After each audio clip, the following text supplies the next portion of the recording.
Hey everyone, just before we get started, Mayor Hewitt, are you the only one that's on right now from Halton then? Just so I know.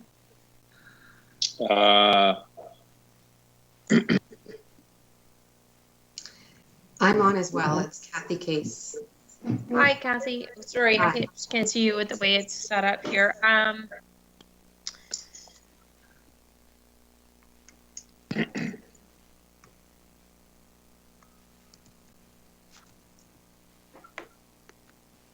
Okay, in that case, still Mayor Hewitt, it's just two of you then.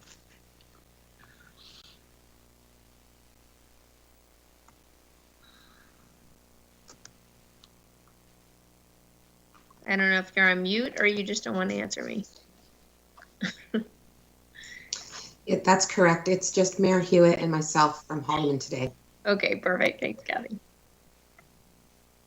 Okay, so is this not mute now? You can. Okay. Yeah, I can hear you now. These different programs, some show a line through the microphone, meaning you're on. Some show it that you're off. I can't keep up and keep track. In aviation, we say 5 by 5. 5 by 5. 5 Okay. by 5. You're good. So you got the message. I think I liked it better before. So. Tony can't make it, so it'll just be the two of us. Okay, just give me 1 second here.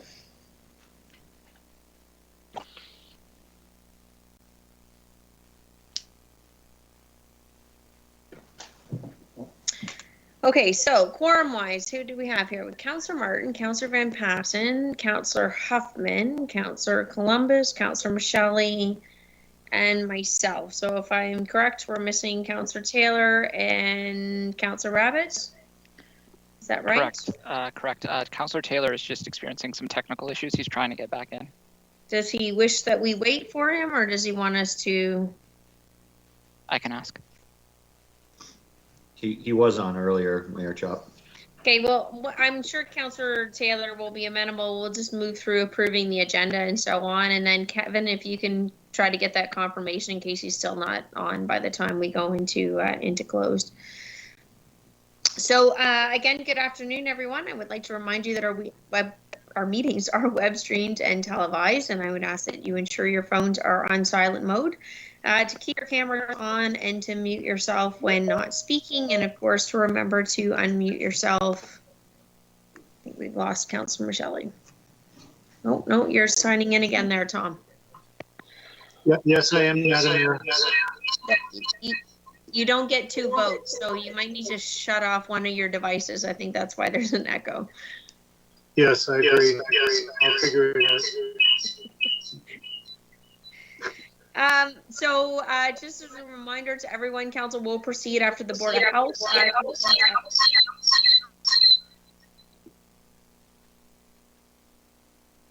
After the Board of Health concludes at 3 p.m. And with that, I will call to order the Board of Health.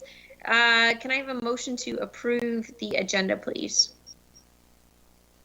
Councillor Martin, seconded by Councillor Michelli. All those in favor? And that is carried. Are there any declarations of pecuniary interest? Okay, seeing none, then we will enter into closed session to first discuss staff report HSS 21-09. That's in regards to the interim medical officer of health pursuant to sections 239 2D of the Municipal Act 2001 as amended, as the subject matter pertains to labor relations or employee negotiations. If I could have a mover to move into closed session on that basis. Councillor Huffman, seconded by Councillor Van Passen. All those in favor? And that is carried. And Kevin, just to confirm, with the new procedures, we'll stay on this link? Correct. I will let you know once we are in closed. Perfect. Thanks.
We are in open session. Okay, thanks, Kevin. If you could read out the motion then as prepared by staff, I'm assuming? I don't have a copy. Prior to reading out the staff recommendation, may we Oh, do sorry. a motion to enter into open? Sure, to resume into open session. Councillor Martin, seconded by Councillor Huffman. All those in favor? And that's carried.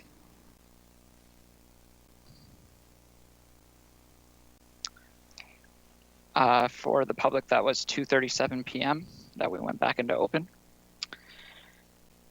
And for the staff recommendation from the closed session report is as follow for the board's consideration.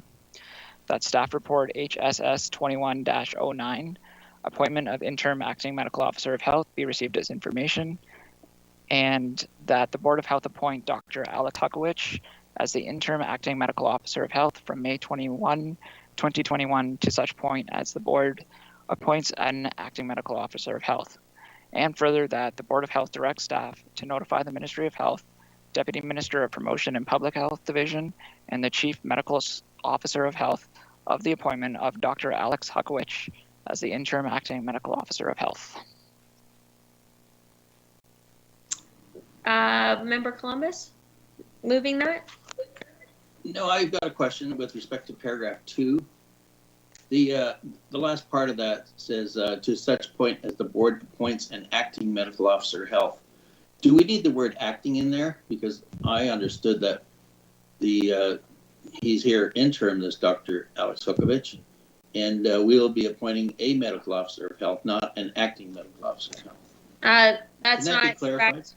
Yeah, that's not correct because an acting medical officer of health is defined under the legislation that they don't have to have the same qualifications as a medical officer of health.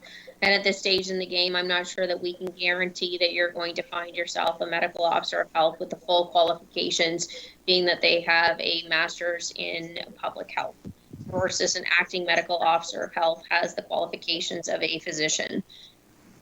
So he is an interim medical officer of health. You may very well find yourself appointing an acting medical officer of health, and that acting could be your full time. They will not actually hold the full qualifications of a medical officer of health.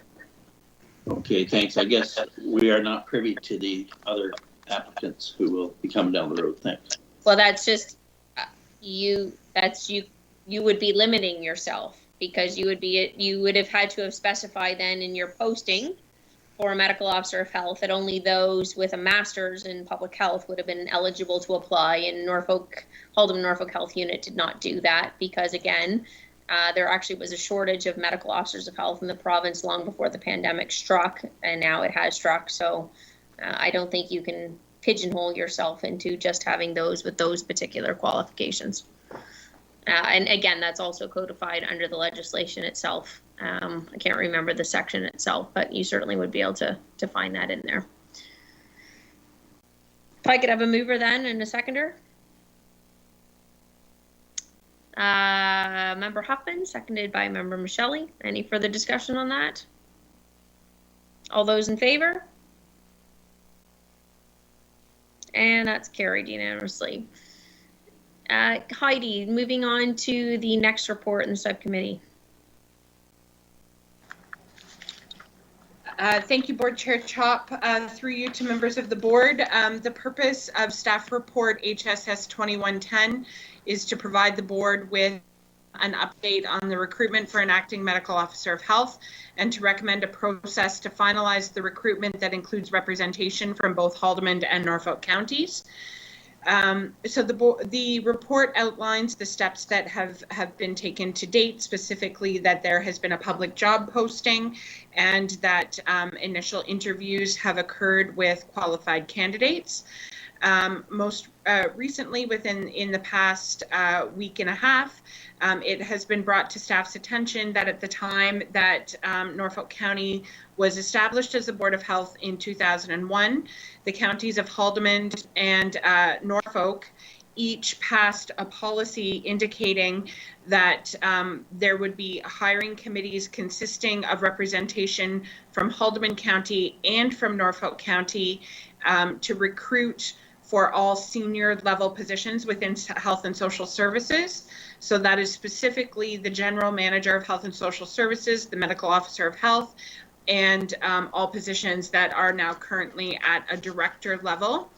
And as such, this report is before the Board of Health today with staff's recommendation that a subcommittee of the Board of Health be established to complete the recruitment process. So to interview, to complete a second interview with qualified candidates and to recommend a candidate to the board for appointment as the acting medical officer of health. It's being recommended by staff that this subcommittee consists of 4 members of Norfolk County Council and 3 members of Haldimand County Council to be chosen by each respective council, and that the acting general manager of health and social services, the Norfolk County Director of Human Resources, and the general manager of corporate services of Haldimand County would provide support to that recruitment subcommittee. And with that, Board Chair, I would be happy to answer any questions. Thank you, Heidi. So just based on the comments earlier from Councillor Van Passen, can we just clarify then that it's members of Haldimand County Council that you need on the subcommittee in the first part? It's not in terms of a member of council and 2 members of staff. It's actually 3 members of Haldimand County Council. So, Madam Chair, I will. What is being recommended is members of council. I see that there are some hands. I will go back and just refer back to the policy of 2001. If you could just give me a moment so that I can confirm with you exactly what the policy says. Jason, go ahead. As Ms. Van Dyke reviews the policy, I think it's safer if Haldimand Council so chooses to delegate the authority, then that's fine. But at this point in time, I think it would be, pursuant to the bylaw to have their council make that decision. So whether the representative is appointed by Haldimand Council that is an elected member or some other member, it'd be their council's decision to undertake that. Okay, so the motion then would read council or their designate then. It wouldn't just be 3 members of Haldimand County Council. It'd be council or their designate. I see Mayor Hewitt, you're shaking your head. Go ahead. No, we would choose to take the policy as it's written, and we would bring it to council at our discussion for debate. And if we decide from there, we will pass a motion that will delegate authority to our CAO or members of our management team to represent us in this subcommittee, which is likely what we will do because that's what we've done in the past. And in this particular case, I will be standing in this process because I think what needs to be defined and what came out in some of the discussion in closed is there's communication from the public health department that exists on a day-to-day basis, long-term, go-forward, normal business kind of action that we've been accustomed to over the last 20 years. And then there's communication and decision-making that occurs in the middle of a pandemic. And we clearly have found in the last year and a half that those decision-making processes and those communication pieces are at crosshairs with respect to us as being political members of the communities. And when decisions are made that have an impact, as they have had on us in dealing with our constituents and people in the public and different businesses, it's incumbent, I believe, on a better process and communication for the chief medical officer. And so I see myself being a more involved in that from that perspective. But as far as moving forward, whether we're in a pandemic 10 years from now or not, I think council will decide to abdicate or decide not abdicate, but to delegate that authority to staff, where we believe our management and our HR, our CAO are certainly equipped and have the ability to provide the interviews and go through that process. I think we were on the same page. So what I said was in the motion that it would be Haldimand County Council or their delegate, and the delegate would be up to you guys. Well, no, I don't think it's the policy is going to be the policy. It's already been written. So So we are part of the process, and we will determine, I guess, at our level, whether it's 3 counselors or whether it's 3 or 2 counselors and 1 staff. I mean, I don't see why you need to define that at this level, because the policy's already been written. I recognize that it's them or their delegate. So the motion as it reads currently, that's in the report, the second paragraph is and that the Board of Health establish a recruitment subcommittee consisting of 4 Norfolk County councilors and 3 Haldeman County councilors. I was giving you the leeway to say 4 Norfolk County councilors and 3 Haldeman County councilors or their delegate. And their delegate, of course, would be up to the decision of you and your council.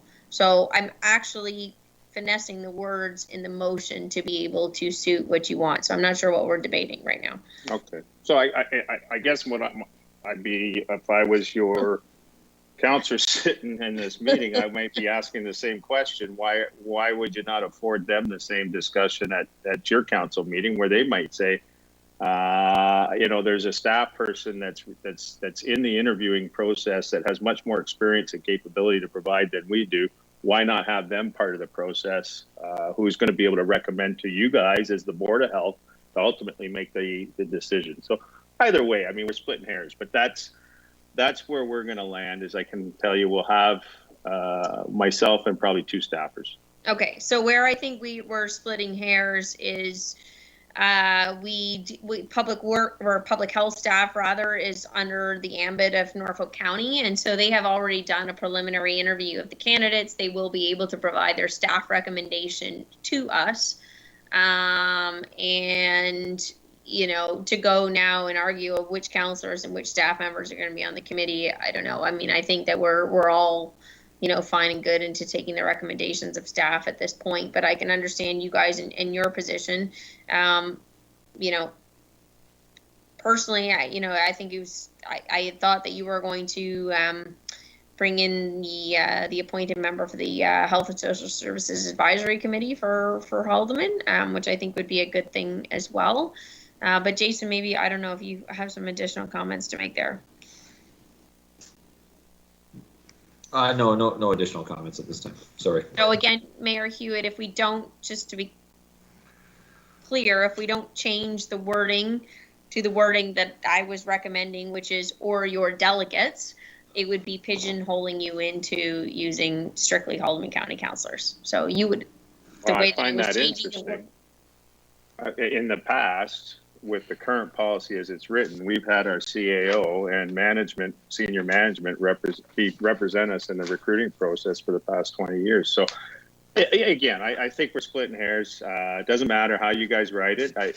I spoke to Councillor Delamonte. He's comfortable and feels more confident that Kathy, through our senior management position, would be able to vet and go through that interview process and represent county more than he's got the capacity to do so. So he's prepared to advocate, wrong word, keep using the wrong word, prepared to delegate his authority to her, as is our rest of the council. Would you prefer that the wording read then simply 1 member of Norfolk or Haldeman County Council and 2 staff members? Is that what you'd rather the wording read?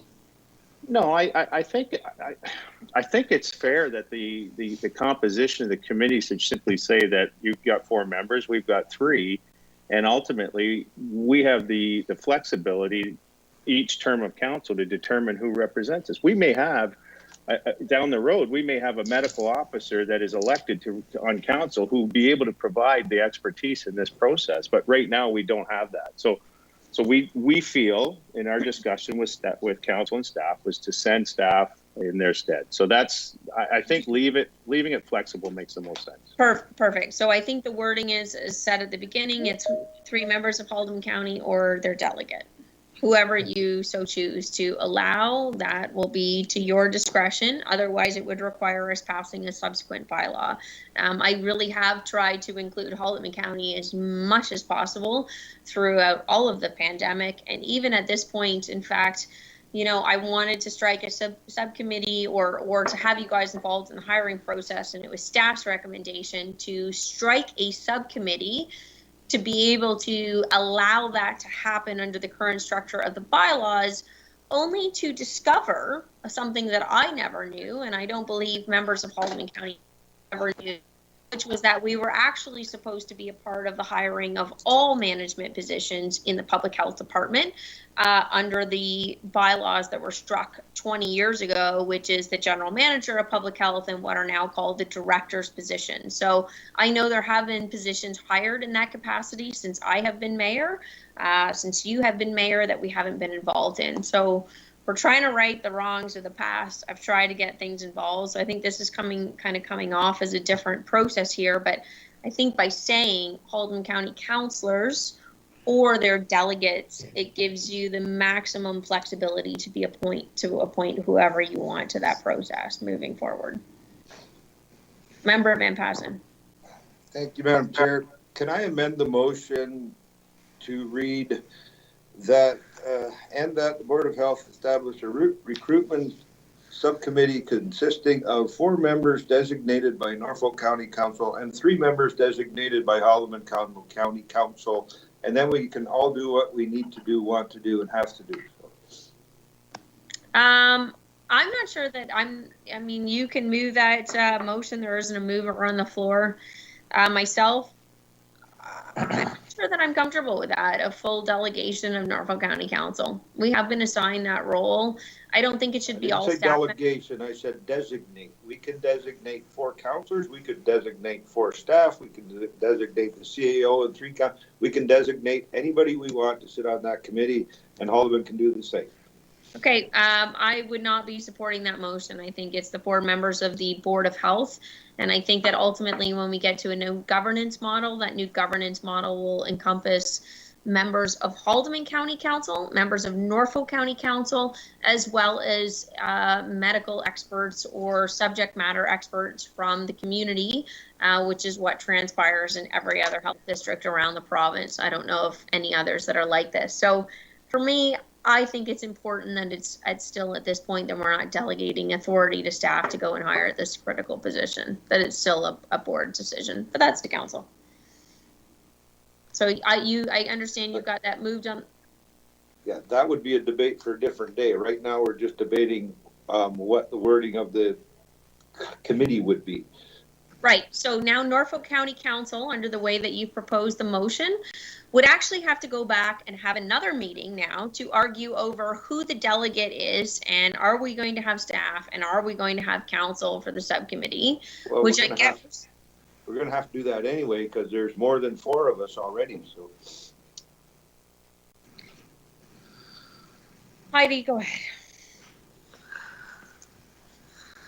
Thank you, Madam Chair. I just wanted to clarify that I have pulled up a copy of the policy, and it states that when hiring the following positions, and then they are listed, an interview team will consist of representatives from both Haldeman and Norfolk counties. Appropriate staff from both counties will be contacted if these positions must be replaced. Arrangements will be made to ensure representation from both counties is involved in choosing the best candidate for the position being filled. So it does not clarify whether it would be counselors or staff, and it actually does not indicate a number from each county. Yeah, no, which is why I think you guys have done it right to have had a preliminary discussion with each of the candidates. But Jason, if you had something you wanted to weigh in, if not, we can go ahead with that motion. And yeah, just for clarity, the reason we chose those particular numbers is so that the committee is not does not constitute quorum from council, and therefore that's why the numbers were chosen that way. We always said council members only because I think council needs to set who they want to put on it, whether it be staff or not. So I think the way the motion has been reworded, it gives the flexibility. The numbers were dictated by staff in consultation with Teresa, or with our clerk, just to ensure that we weren't having a meeting of councils. Well, I certainly look forward to the debate now on the composition at the next council meeting and how that goes on with a 8-member council. So I have a mover for the motion, and do I have a seconder?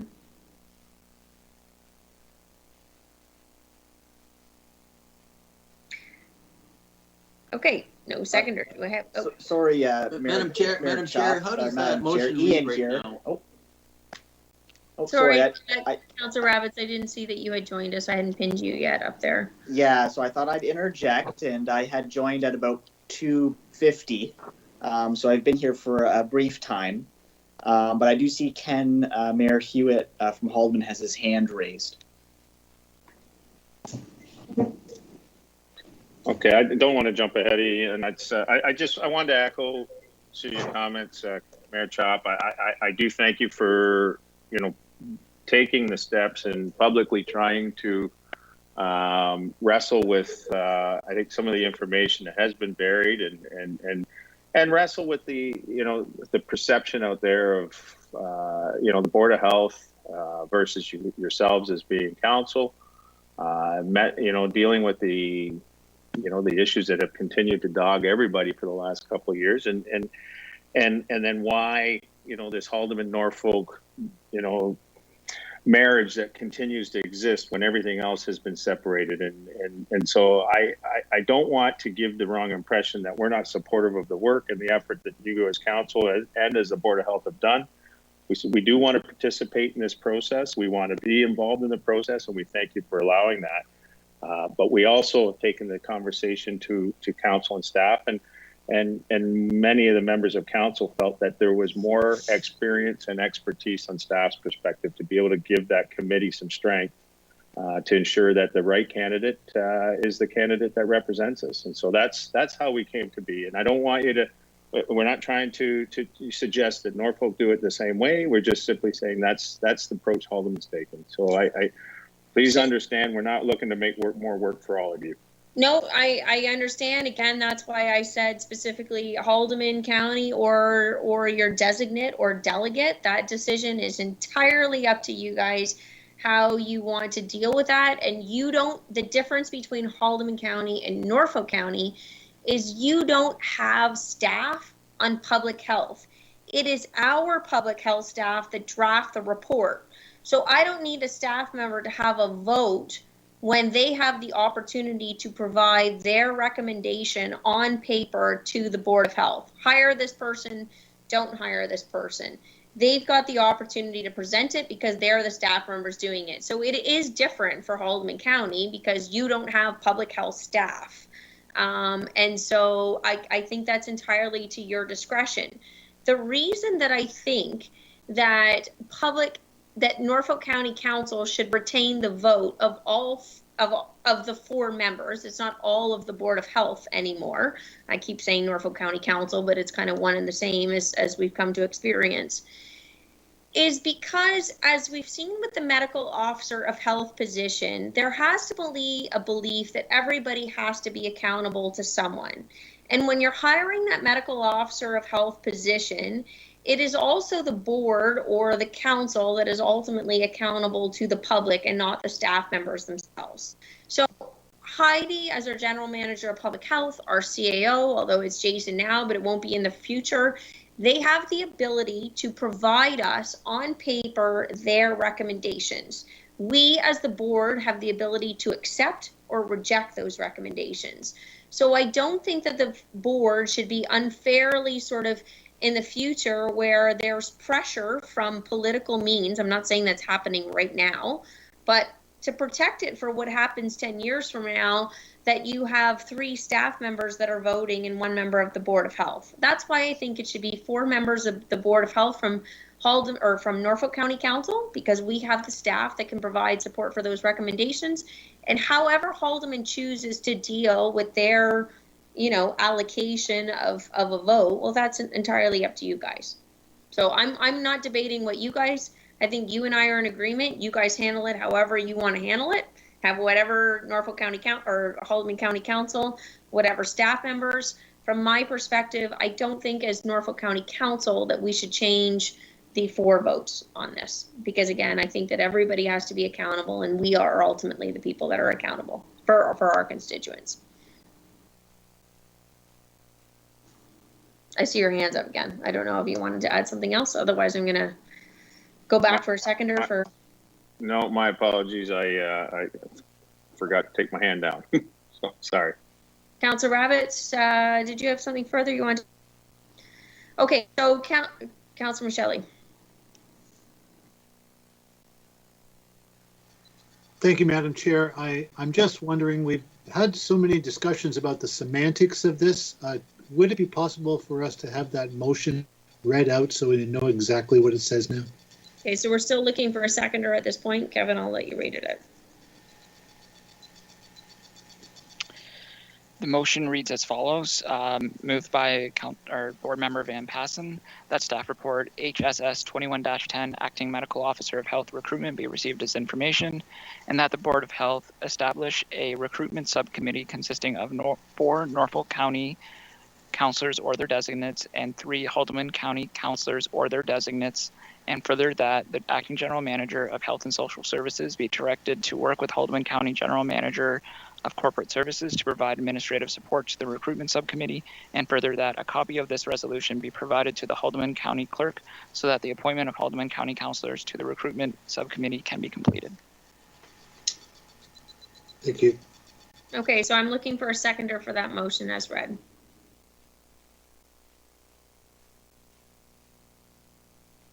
Any seconder? Councilor Van Passen? Just. Could I have that read quite- again? I'm sorry, I'm having connectivity issues here. That's not quite what I said. What I had said I wanted to move was 4 members designated by Norfolk County Council and 4 members designated by Haldeman County Council. That was what the clerk read out. No, not what the clerk read out. Minor difference there. Apologies. That I did. I put it on the other side of designated by North. It's close, but there is a minor difference that could be misinterpreted. Okay, so the point is Norfolk County Council is designating their 4 members and Haldeman County Council is designating their 3 members. Yes. Thank you. Okay, Councilor Taylor, did you need further clarification? Okay, if not, I'm still looking for a seconder on that motion. Otherwise, we'll move to an alternative. Councilor Columbus? You wish to second the, you wish to second the motion where, okay. Okay. In that case, any further discussion? All those in favor? Oh, sorry, I did have a question. Oh, sorry, Councilor Rabbits. I should have used the hand emote. Through you, I guess, my question and joining the debate late, I don't wish to rehash it from its inception, but would this differ significantly from a staff recommendation? I heard the policy read, which made sense to me. I'm not looking for staff to weigh in on the debate necessarily, but was there a staff recommendation, and is this considered a significant alternative to that, or is this something that staff have would be able to facilitate and don't have issue with? I would. Staff from our end is fine. Moved out of the debate portion, but I'll allow it. Jason? Staff from our end is fine with the modification.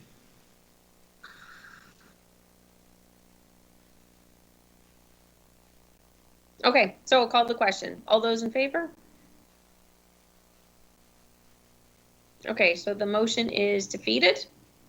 Somebody wish to propose an alternative?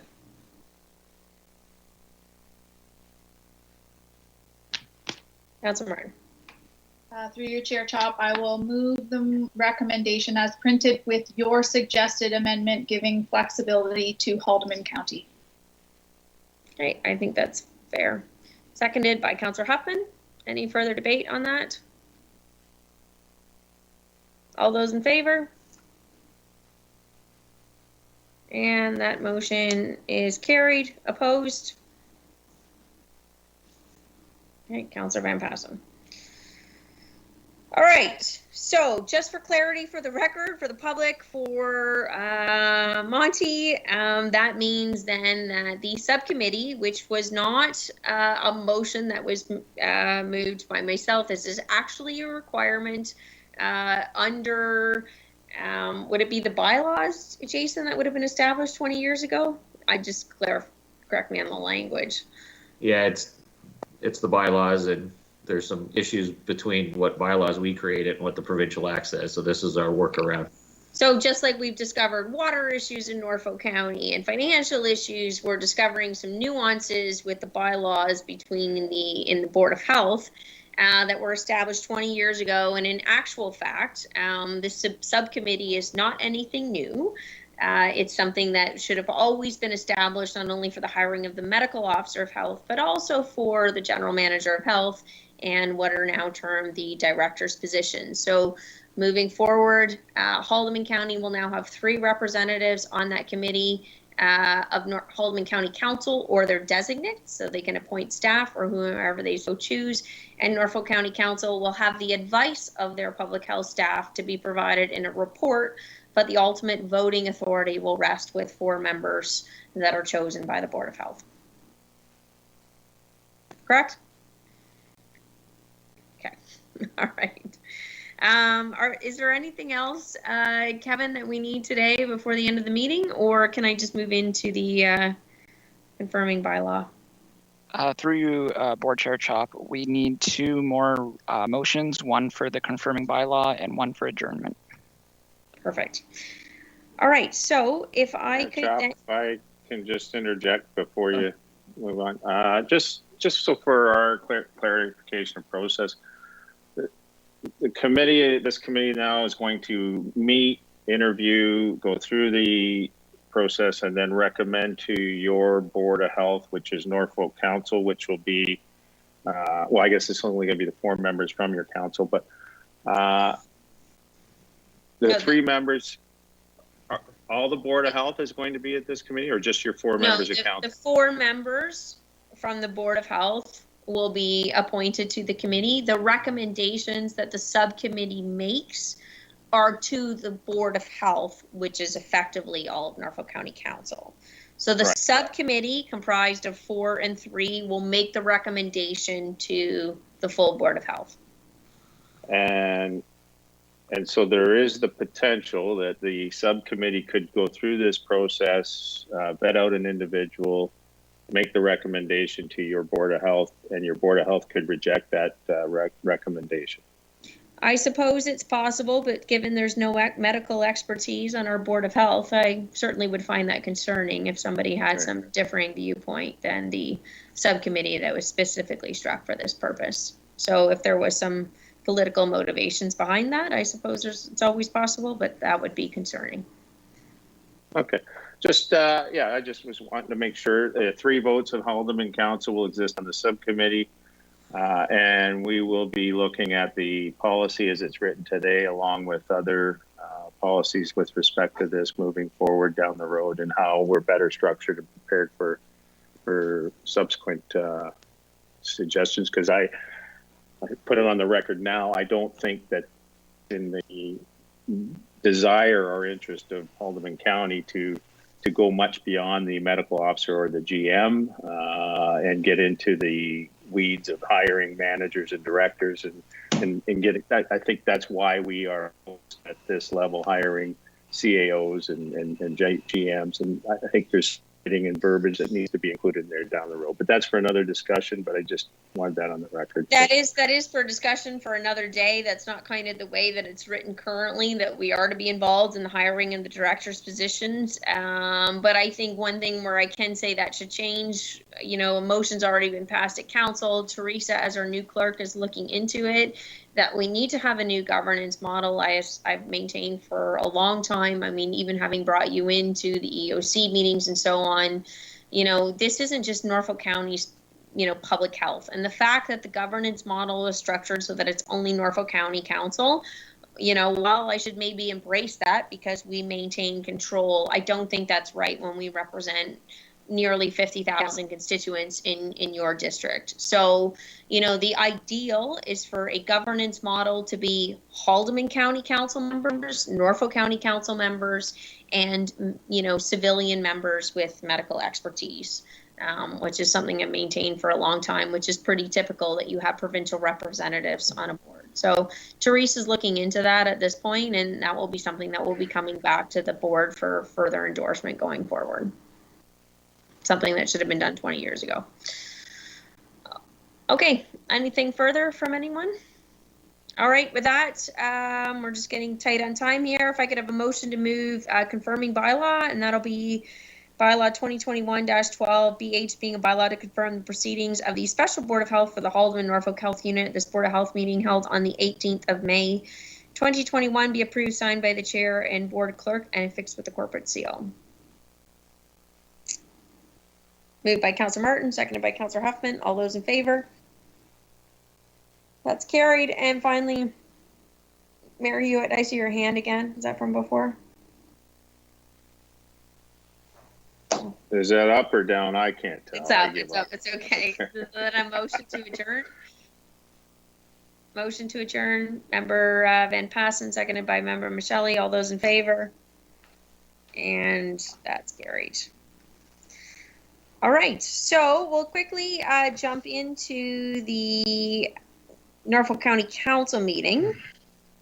And then perhaps we'll just take a really quick 5-minute break. We'll just get that rolling here. We've got 2 minutes to go. Through board chair Chop, or I guess now Mayor Chop, we do have a different link for council.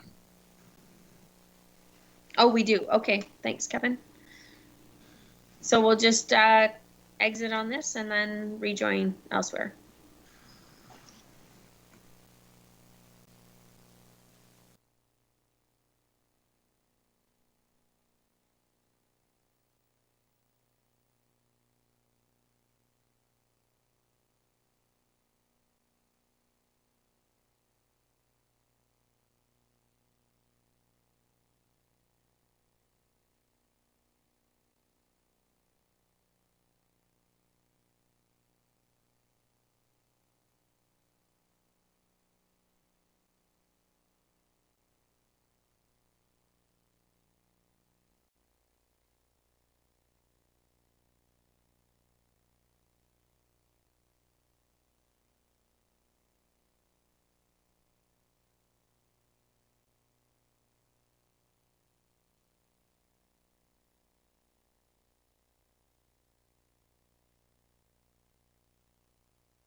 We are now, for everyone, we're on the council meeting. I'd now like to call the council meeting to order. Approval of the agenda, changes to the agenda. The agenda is before you for approval. We have the addition of 2 bylaws, items 10 November and Oscar, and some minor corrections to the May 11th CIC minutes over the course of the weekend. Some bylaws have also been corrected with editorial fixes. The changes to the agenda have been shared with the public this morning. Do I have a mover and a seconder for the agenda as amended? Councillor Rabbits, and seconded by Councillor Michelli. All those in favor? That's carried. Any declarations of pecuniary interest? Okay, seeing none. Kevin, correct me if I'm wrong. I guess the first thing we're going to do is head into closed session. Is the point to go into closed session for 10 minutes and then resume back into open session? Is that how I'm reading this plan? Through you, Mayor Chop, that's correct. Yes, it's just some personal information that we need to discuss in order to approve the consent item. Okay. I'm hopeful that now that we figured out a better system for closed session, this can be moved on more a little expeditiously. Otherwise, I'd rather do them all together at the same time. But if I then could have a motion at the council enter into closed session at 3:18 p.m. to discuss the following matters: an information memo from Teresa Olson regarding civil marriage ceremonies pursuant to sections 239 2B of the Municipal Act 2001 as amended, as the subject matter pertains to personal matters about an identifiable individual, including municipal or local board employees. And at that point, staff is basically providing an update to council on the status of the county civil marriage ceremonies program. If I could have a mover and a seconder. Councillor Columbus, seconded by. Okay, does council wish? Okay, Councillor Van Passen. All those in favor? That's carried. Through you, Mayor, I'm going to send us into a breakout room.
Councillor Taylor, Councillor Rabbits, Councillor Ramhasa, Councillor Martin, Councillor Huffman, Councillor Columbus, myself. Who are we missing?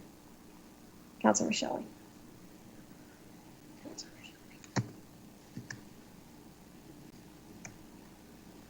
There he is. Okay. Can I have a motion to move back into open session? Councillor Taylor, seconded by Councillor Rabbits. All those in favor? And that's carried. So now just moving back, staff again did provide an update to council on the status of the county's civil marriage ceremonies program. And moving on to consent items, number 5, that staff report CAO 2135 regarding the Norfolk County civil marriage ceremony. Does anyone wish to have any further discussion on the matter? Teresa, did you have anything further to add? Through the mayor, no. Okay, if I could have a motion to approve the consent item. Councillor Taylor, seconded by Councillor Huffman. All those in favor? And that is carried. We have one item of communication today that was from last week. That was the Long Point Ratepayers Association regarding bylaw enforcement. And Councillor Michelle, that was your request to have this pulled from last week. And if you'd like, please go ahead. Thank you very much, Madam Mayor. I just want to make a few comments about the letter from the Long Point Ratepayers Association. It is primarily concerned with the level of bylaw enforcement that existed last year, and the request is, of course, that that same level of law enforcement continue on for this year. Despite COVID-19, last year, Long Point did experience a heavier number of day visitors than perhaps was otherwise anticipated during the pandemic. For a variety of reasons, people continue to come to Long Point, and many of those visitors were basically unaware of the particular conditions that exist in Long Point with regard to parking and littering and doing all of the things that are require bylaw enforcement. And so there was a tremendous amount of bylaw enforcement, and a lot of violations were ticketed by bylaw enforcement officers, and everybody was very appreciative of that. Now this year, in 2021, there is very little reason to expect that anything will change, because we are pretty much in the same circumstance that we were last year. We are in a stay-at-home order, but unfortunately, that does not mean that people will stay home, and it probably will require again the added perhaps enforcement by bylaw, assuming that those restrictions by the provincial government continue to persist during the summer. So, as the letter emphasizes, the illegal parking and the trespassing and some of the other violations will likely occur again. So the request is for the same level of bylaw enforcement for the 2021 season, and I think that seems reasonable and justified, and I hope that can be accomplished. As we know from our agenda, the mayor has also put forward a motion to have staff prepare a report outlining the bylaw enforcement priorities. That report hopefully will come before council on June this year. And it's my sincere hope that that report consider the contents of this specific correspondence, and that the members of council, my colleagues, be made acutely aware of the unique circumstances that exist in Long Point, and the necessary levels of enforcement. And perhaps just as a quick example to inform council of the unique circumstances of Long Point. During the pandemic, the provincial park, which draws a huge number of visitors, actually limits the amount of parking spaces and campsites that they will make available to people. What happens, though, of course, when they make their limited access for parking and for camping, the people who arrive expecting to go to Long Point Provincial Park find they cannot be accommodated there. So then they find other places to go in Long Point. Very few of them, having made that trip all the way to the provincial park, will actually leave Long Point entirely to go elsewhere in Norfolk County. And so they end up looking for alternative courses of action in Long Point. And unfortunately, that's where some of the parking violations and some of the trespassing violations occur, because we have way more vehicles and way more people than the remainder of Long Point can reasonably handle. And that's why I'm just wanting to ask council to keep in mind that because of these special circumstances, that I'm hoping that we can accommodate the people who live in Long Point and who visit Long Point, that we'll be able to have an appropriate level of bylaw enforcement that will help curtail some of this overflow of people. Thank you very much, Madam Chair. Councillor Michelle, I'm not sure the rest of the feeling with council, but to keep this sort of moving along, sort of the spirit of my motion was for us to be able to set priorities with bylaw, whether that's parking enforcement, whether that's cannabis operations, whether that property standards, etc. We even looked at cutting a bylaw officer this year during budget times. We've all recognized we have limited resources. We have, particularly because of COVID, a higher level of demand on our bylaw department. We can certainly have more of an in-depth conversation right now, or we could move along, and when we get moved for a report to be brought back from bylaw where we can have a fulsome discussion on the priorities, maybe that's the appropriate time, as opposed to saying we're going to do this out at Long Point without actually acknowledging what we are doing or not doing across the rest of the county. Absolutely, Madam Mayor. I totally agree. I am very much anticipating that report. I did want to advocate for my constituents nevertheless, and I'm looking forward to that report. And I do realize you are quite right. We are dealing with limited resources, and we all may not be able to get exactly everything that we want, but I do think it is an appropriate time right now for me to just mention that I do believe that it would be reasonable to hope for and perhaps maybe expect that there will be the same level of bylaw enforcement in Long Point as it was last year, but and I am confident that our staff will come up with some way of making that happen to a certain degree, and I'm not sure what they will do, and that's why I'm quite happy to wait until that report does arrive and give us some really concrete information based on what staff will come up with, and also the use of some facts that perhaps none of us are privy to right now. Sure. I think unless Jason Burgess has a comment to add, the only other thing I would point out for you, unless anyone else in council wants to make a point, is that in terms of the resources available for the monitoring of Long Point, I think we all recognize that we are in a sort of in a resort-based community where there's higher traffic on the weekends in the evenings, and that our current contracts under CUPE with our union do not allow or have not allowed for different coverage over those high volume periods of time where it makes sense that bylaw officers would actually be more required than a general Monday to Friday. The one thing to point out that's different from last year, the reason I say that from this year, the reason we were able to get coverage last summer, at least for the majority of it, is because you'll recall that the Premier had suspended particular components of the collective agreement that are no longer in place this summer. So we are dealing with a very different ball game from our unionized staff members than we are last year, despite the fact that we still live in a COVID environment. Jason, did you have anything else you wanted to add? I was just going to raise that exact point. We last year we had far greater weekend coverage where a lot of the issues happened because of the state of emergency.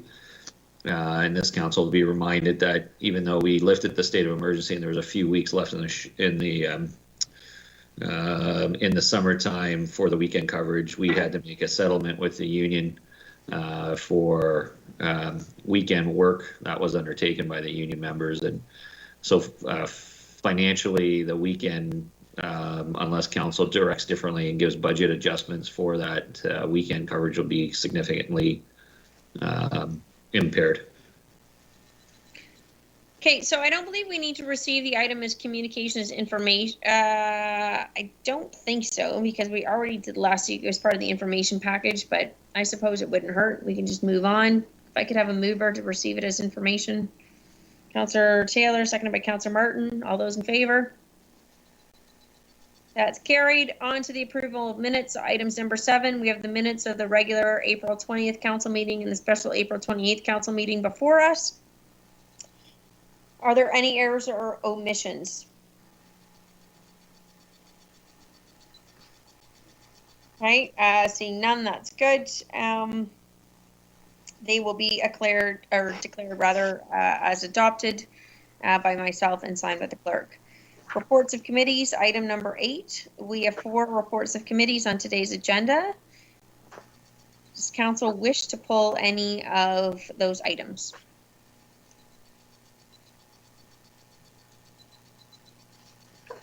Okay, seeing none, and I believe I'm just going to give it one more second.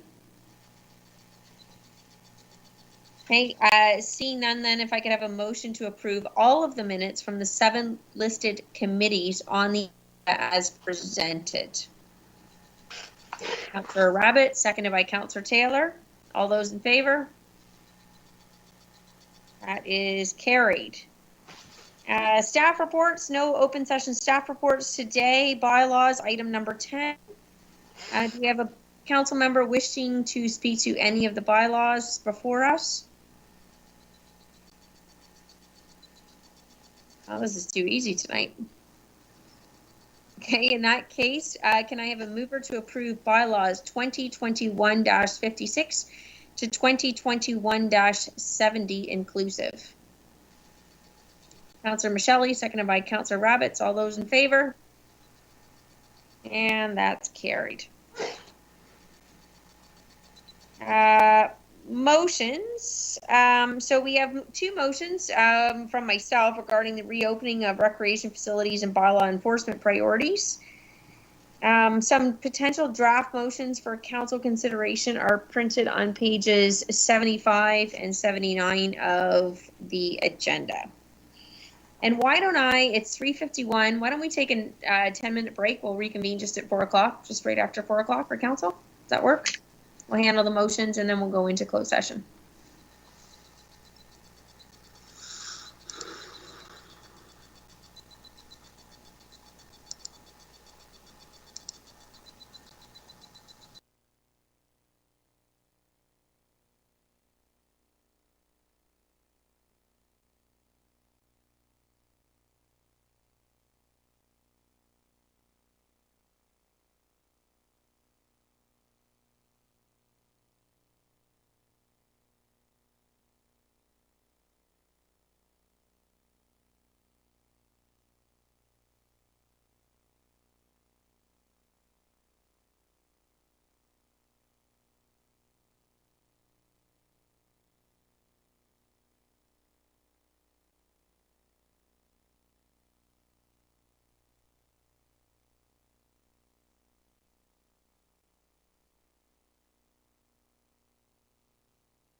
You're working from home.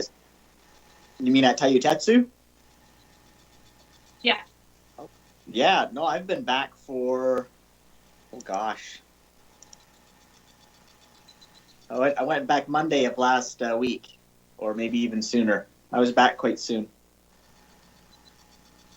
I was with the first crew to return, so they tested one whole shift.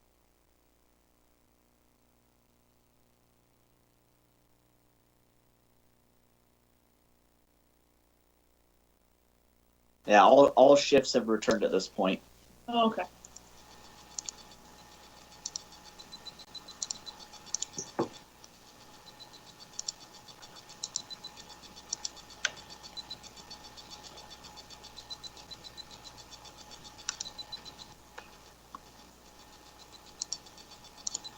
Does anyone know how to pin people when you're not the host? Is that not an option? I'm on an iPad.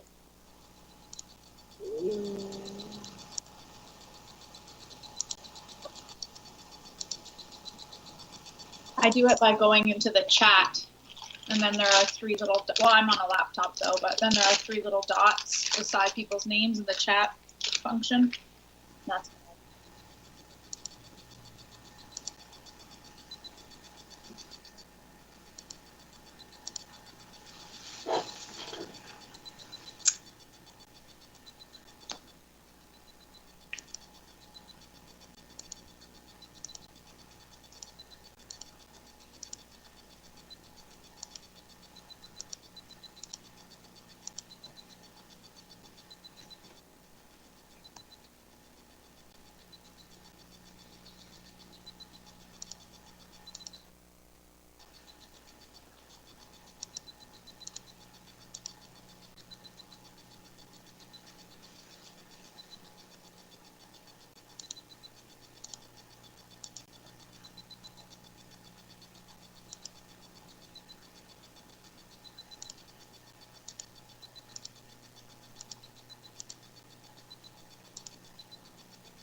Kevin, if you could let me know when we're ready to reconvene.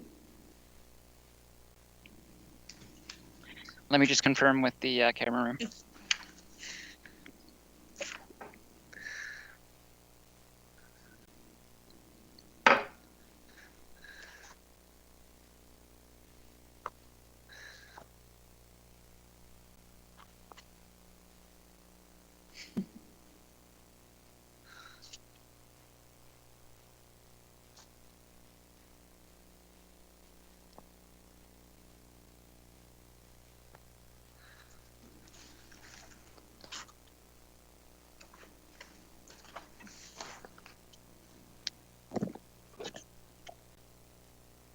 Mayor Chop, we are ready to reconvene. Thanks, Kevin. Okay, so we're just moving on to the motions, and the reason I was just talking to our CAO and having a bit of a chuckle. So there's two, as you'll recall, last week I had not specifically drafted language for the notice of motion itself, but spoke to exactly what the topic would be. And Councillor Huffman, you even recommended some of the language from the city of Brantford. So the clerk's department has kindly provided a bunch of information in the information package. One is a potential motion that was, did I hear somebody talking? No, okay. One was a potential motion that was drafted on page 75. So, of course, this again is speaking to specifically the Ford government continuing to put restrictions on outdoor recreational activities with the extension of the lockdown. So that motion reads, whereas COVID-19 restrictions have had significant impacts, and whereas many forms of socializing, recreation, and sport have been curtailed, and whereas the game of golf can be enjoyed while maintaining proper social distancing, therefore be it resolved that Norfolk County Council recommend the province of Ontario withdraws its prohibition on golfing and any other outdoor recreational activities which can be enjoyed while maintaining proper social distancing, and that the county clerk forward a copy of this resolution to the Premier of Ontario, Toby Barrett, MPP, Haldeman, Norfolk, the Association of Municipalities of Ontario, Ontario Big City Mayors, and the list of other municipalities in Ontario. The city of Brantford's read, whereas COVID-19 restrictions have had significant impacts, and whereas many forms of socializing, recreation, and sport have been curtailed, and whereas the game of golf can be enjoyed while maintaining proper social distancing, therefore be it resolved that the corporation of the city of Brantford recommends that the province of Ontario withdraws its prohibition on golfing and any other outdoor recreational activities which can be enjoyed while maintaining proper social distancing, and that the city clerk be directed to forward a copy of this resolution to the Premier of Ontario, and so on and so forth. The City of Toronto's motion, which led the way, reads as follows, that the City Council requests the Province of Ontario to establish a reopening plan for outdoor sports and recreational activities, which includes opportunities for input from local leagues and associations. I actually favor the City of Toronto motion myself because it's not just about golf, which I think the other two motions lends it to believe, but for other outdoor recreational activities from tennis courts and so on and so forth. But I will leave that to the discretion of council. Some might argue, Councillor Van Paschen likely, that this is properly a Board of Health matter, but it will be some time before we have a Board of Health meeting, and likely the lockdown will have been lifted at that point. And I think, every day at this point in time counts, and while this may not be the Board of Health properly, effectively, we all know that we are the Board of Health, and we too, as council members, should also have a say in what's going on provincially. The only challenge that I have with all of this from a personal perspective, I'm certain that you all recall an act in protest that I did a year ago, and that to me was not actually to get a haircut, as you can tell my hair today. I'm not often a hair and makeup girl, and I was probably the only politician that was flying around the world, and the point was I could have had my hair cut anywhere around the world because hairdressers from any country I've been to have been open everywhere. So for me, it's hard to say I support sports when we have so many small businesses that remain closed. In fact, my own parents griped to me about not being able to golf, and I clapped back at them and I said, well, what about, all the other businesses that are closed right now unjustifiably?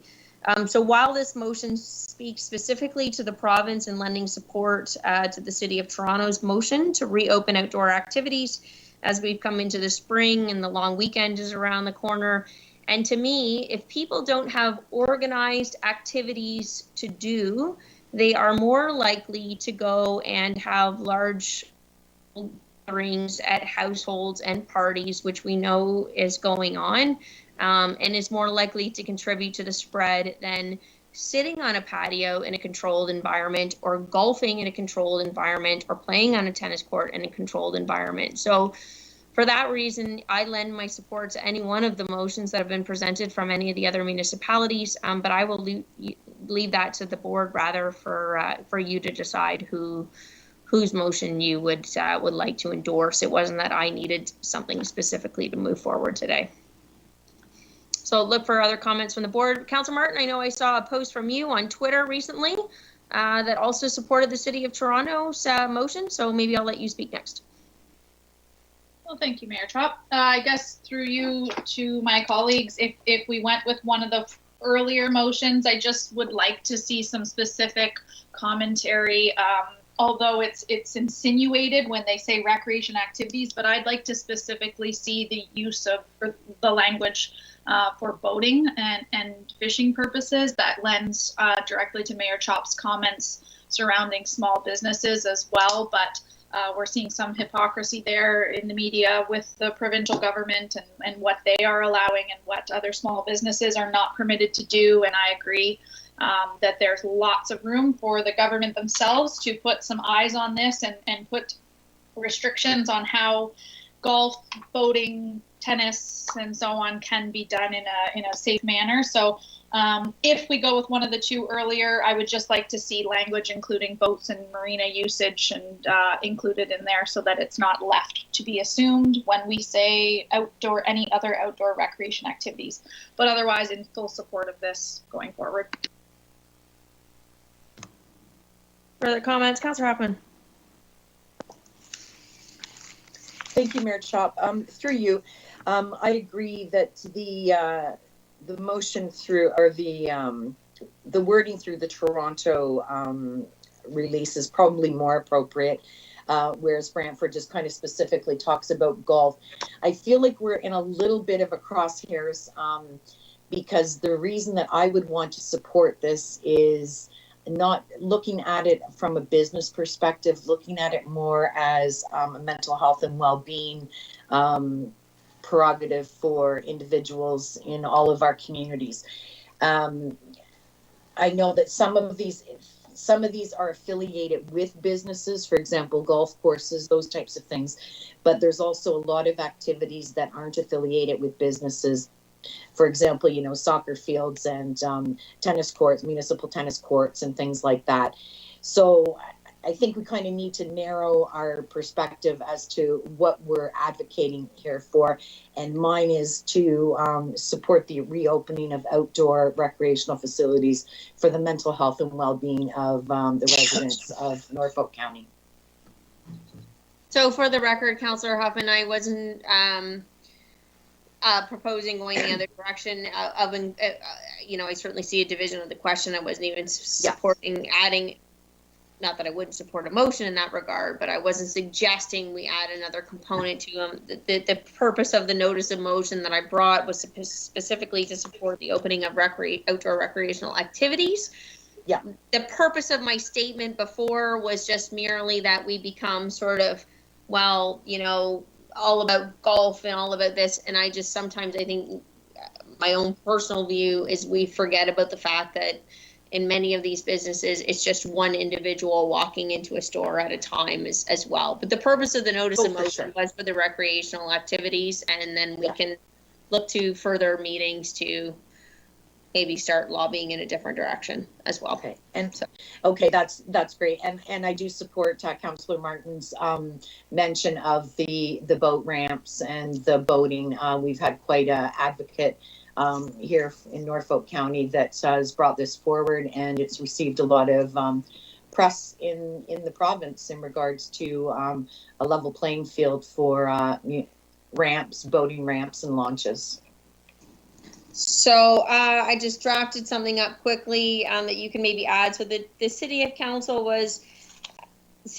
but in this case Norfolk County Council, requests that the province of Ontario establish a reopening plan for outdoor sports and recreational activities, which includes opportunities for input from local leagues and associations, and that the province clarify, I'd like to use the language once and for all, their intentions in regards to marinas within the province of Ontario, so that all residents, businesses, and municipalities be treated equally under the law.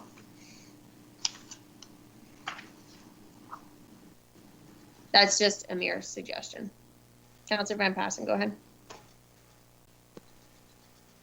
Yeah, thank you, Madam Mayor. I brought this up before over the past year and have taken some flack over it, but I do understand the current situation in Ontario. We're at a point where we have a stay-at-home order to save us all for the physical health of our bodies against COVID-19. And by not allowing all of these things they're taking away option for people to leave their homes, and it sort of forces them to stay home. But I'm getting tired of they're worried about the physical health of people, but they only worry about the aspects of COVID-19. There's a lot of other aspects to people's physical health than just worrying about a virus, and getting out in the sunshine and the fresh air should be one of those. And it's about time to balance that. They don't include, as Councillor Huffman says, the mental health and the emotional health of people. That doesn't factor into their stay-at-home orders. And I think it's time to push back a little at the province to look at the bigger picture. And people got to be healthy. We got to protect each other from COVID-19, but there's lots of other aspects. And a round of golf, going out on the boat, playing some soccer, playing frisbee in the park, in the fresh air, in the sunshine, where you can socially distance and meet all those other guidelines, I still fail to see why that's a problem. But I was going to suggest, and Councillor Martin has done it already, why wouldn't we put forth the motion, considering we sit here on Lake Erie, we put forth a motion in the draft presented, delete the game of golf, add in boating instead. We'll put forth a motion that we want them to look at voting plus any other activity or any other outdoor recreational. Also put forth a motion supporting Brantford, the city of Brantford's motion. Also put forth a motion supporting Toronto's motion.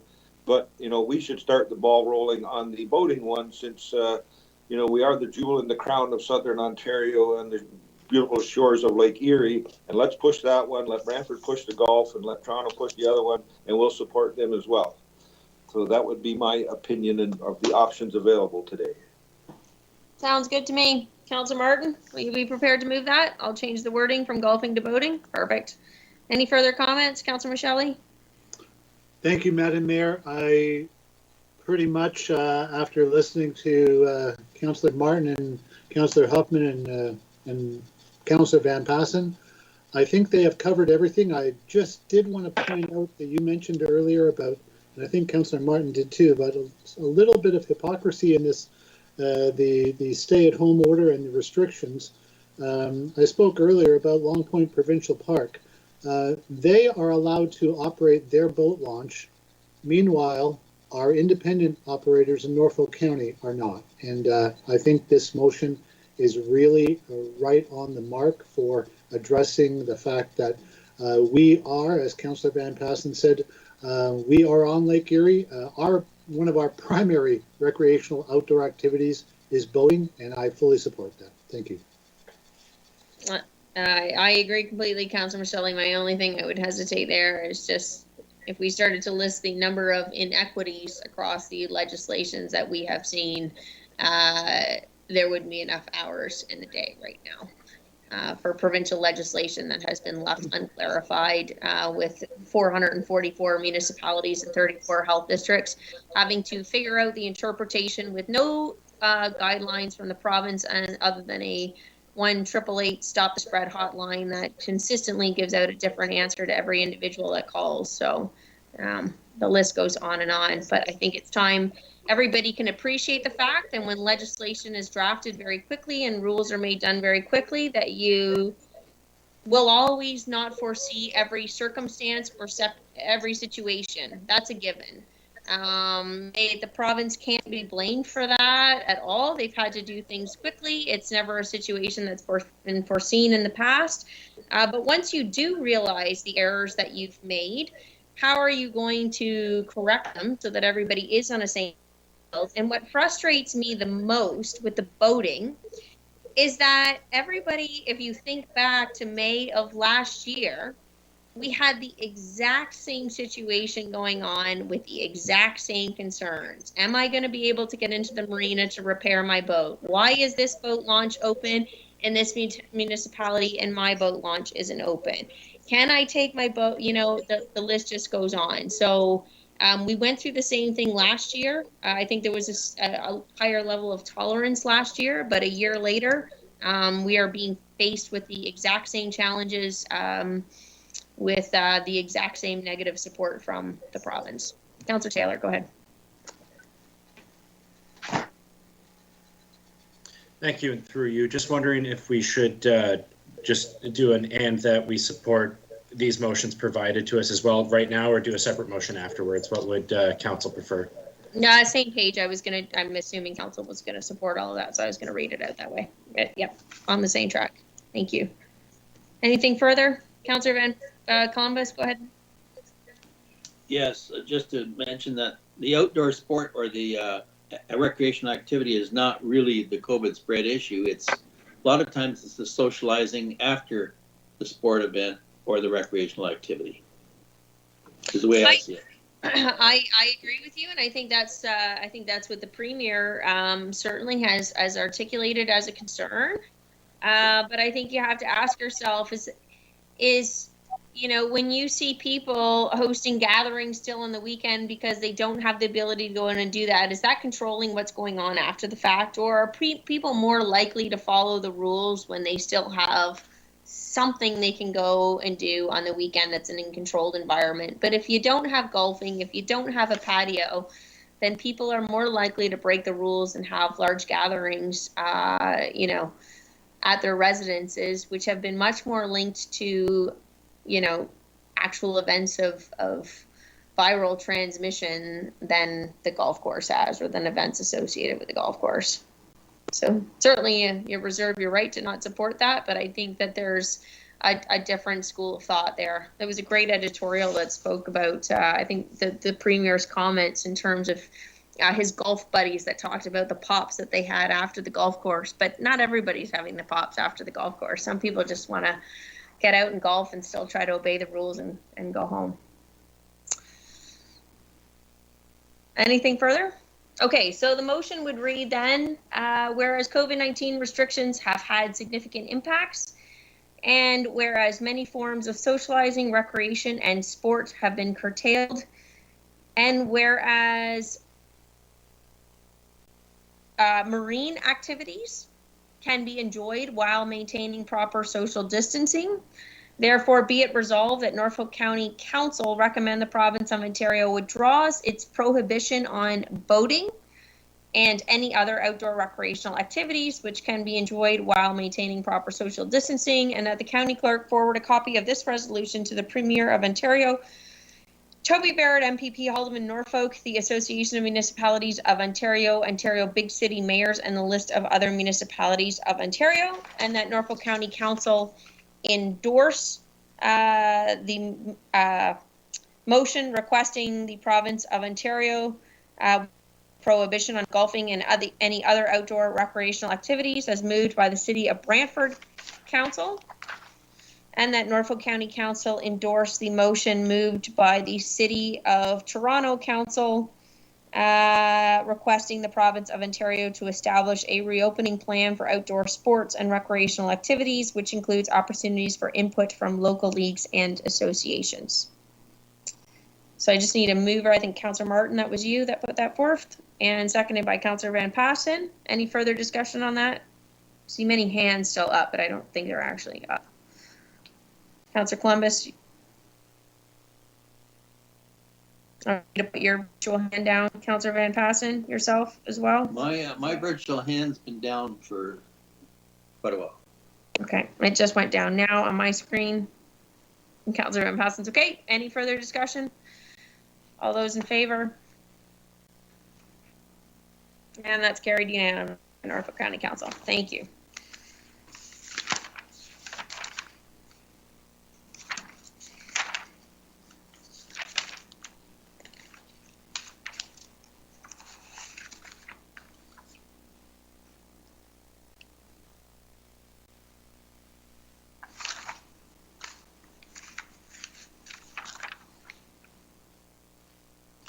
Okay, so the next motion, Councillor Van Passen, your hand's still up. Was that meant to be?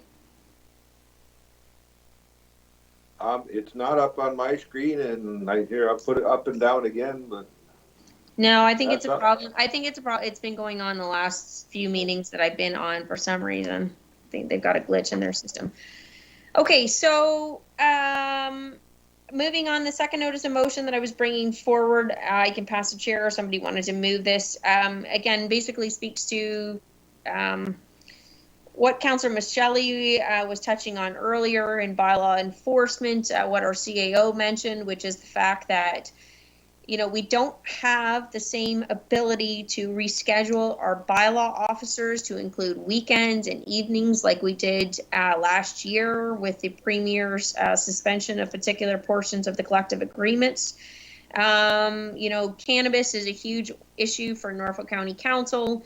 You know, I think it's time that we really look at, we have limited resources. In fact, we even looked at potentially cutting a bylaw officer. Where do we want to focus our priorities on bylaw moving forward, not just throughout the summer, but in the following year to come? Bylaw offenses can range anything from sign bylaws to property standard violations to, you know, issues in some cases that could be decades old. So the motion that Kevin had drafted reads as follows. Whereas COVID-19 pandemic has significantly affected the bylaw enforcement measures and priorities, and whereas Norfolk County Council has identified the need to reevaluate bylaw enforcement priorities to align its focus with the unique needs of the community, therefore be it resolved that staff be directed to provide a report to Council June 8th, 2021, Council and Committee outlining bylaw enforcement priorities over the next 6 months. Councillor Van Passen, go ahead. I will move that for you, Madam Mayor. Okay, I'm looking for a seconder. Councillor Taylor, any further discussion on that, or we'll wait to the June the 8th? All those in favor? And that is carried. Thank you. Councillor Martin, I see you have a notice of motion before us. I do. Thank you, Mayor Chop. There is a couple of attachments here with some details, but I won't waste too much time here because there will be a deputation associated with this notice of motion. It's my understanding, very long story short, that in our planning department, we had a plan of subdivision put on top of a plan of subdivision, and that has created some messy lines. And there are a few things, actually one item in particular that this individual is looking to have ironed out. And we did correspond with staff in many different departments, but I believe staff are looking for direction from council with this. So on June the 8th, this individual will come forward as a deputation, and we'll be able to ask questions at that time as well. Thank you. Okay. Thank you, Councillor Martin. So I guess nothing further there. I will move to general announcements at this stage, and then we'll deal with the closed session matters. Are there any general announcements? Councillor Hoffman, go ahead. Thank you, Mayor Chop. Through you to staff, I was just wondering if Mr. Cridlin was in the queue or any that he would be able to answer a question. Through Mayor Chop to the councillor, I am here. There you go. I see you now. Okay. As you are well aware, we all received some correspondence this week regarding the roadside spraying. I've had some dialogue with some individuals, so I was just wondering if, in terms of transparency, if you would be able to speak to this this practice and why Norfolk continues to do it, what the benefits are, and if you could just kind of get that out into the public realm, I would appreciate it. Sure. Through Mayor Chop to the councillor, I appreciate the chance to do that. Yeah, for I would say approximately going on a decade now, Norfolk County has had an active roadside vegetation spraying program, and it basically consists of two streams. The first one I'll talk about is our guardrail and bridge deck approaches, and what we used to do in the past were for the safety of the drivers and signage, and obviously the breed gets in with the guardrail. You need to keep it down. We would use our weed eaters, and these were very labor intensive. Also with the growing amount of poison ivy and amount of staff that would get poison ivy reactions.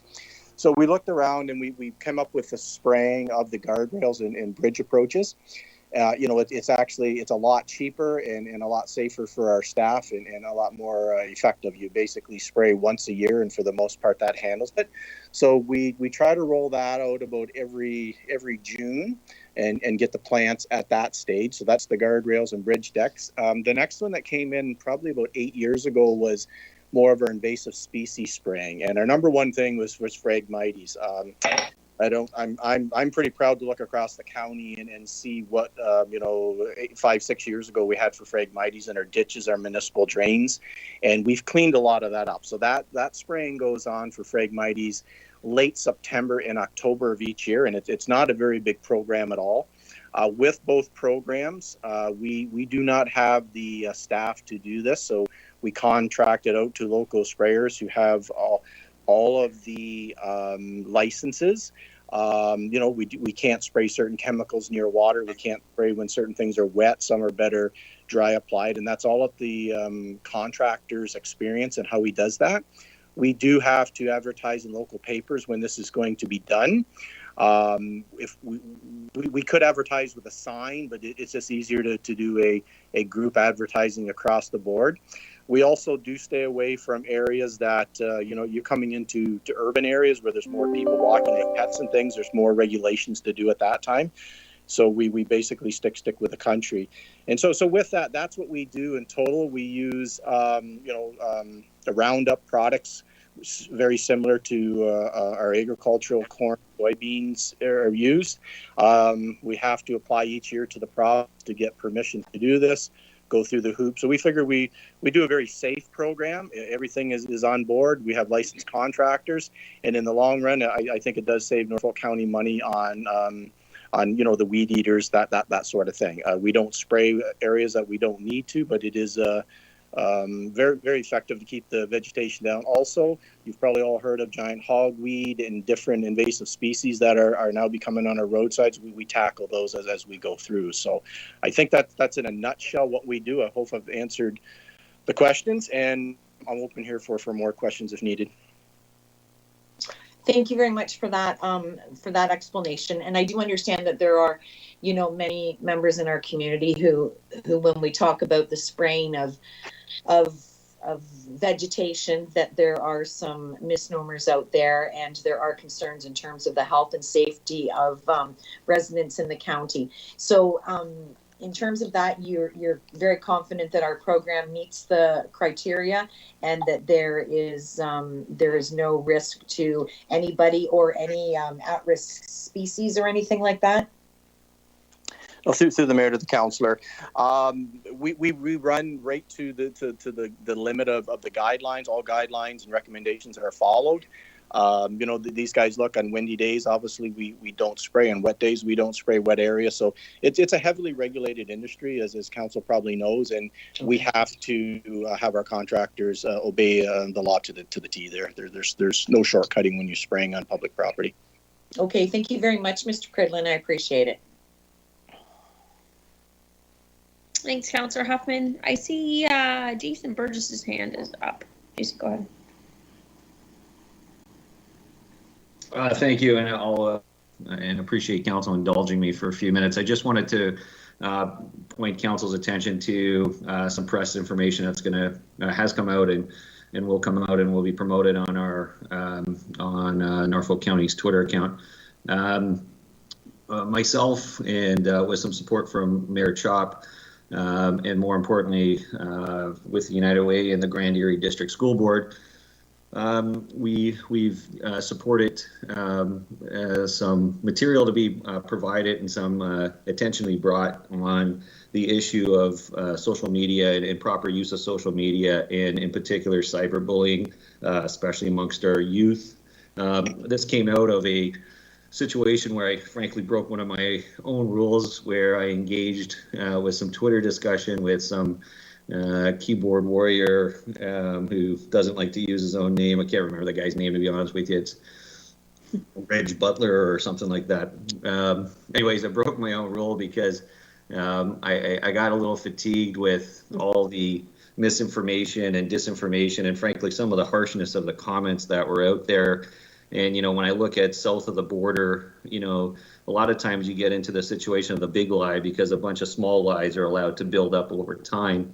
And, and that's fine to some extent, but, at some point in time, if you're ever going to build a stronger community or a stronger society, you actually have to engage in a productive correspondence. And unfortunately, this individual didn't want to do that. But when I was talking about the situation of some teachers, they actually brought up the issue of how bad cyberbullying is on youth, and in fact, how it's actually worse during COVID times when kids are isolated and not having their normal social networks. So I wanted to make, a bit of a negative into a positive.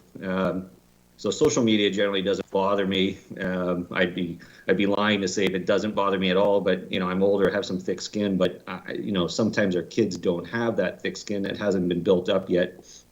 So I reached out to Brittany at the United Way. She's the executive director. I talked to her about this. Engaged with Grand Erie District School Board and are promoting some good resources for kids or parents who are susceptible to cyberbullying. So I encourage everyone to take a look at those tweets and take a look at that information. As I said, for the donation I made, if it helps one kid deal with a situation, or if it stops one kid from sending a tweet that will ruin a kid's week or day or year, or if it stops one adult from setting a bad example on social media, I think it's pretty good money spent.